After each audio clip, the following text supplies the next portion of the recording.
तापर सार मैंने हॉस्टल छुआ मान को पठेले पद्मिनी को डाक बोली तापर मु गली तापर सार मैंने मत हाथ में धरले धरले बेले सार मत भल लगे कहली बुझिल झियो जेतेबेले सार तुमको धरिले सेतेबेले शक्त चटकणाटे ता गाल को पकई थांत मगर क्यों?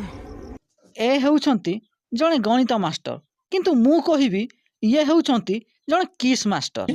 क्या बोला तूने? किस मास्टर कहिबार कारण हैला ए सार जनक जणे कि दुई जण नुह 15 जण छात्री को किस करिसंती। खाली 15 जण को किस करि नाहांती चिपाचिपी भी टिके करिसंती।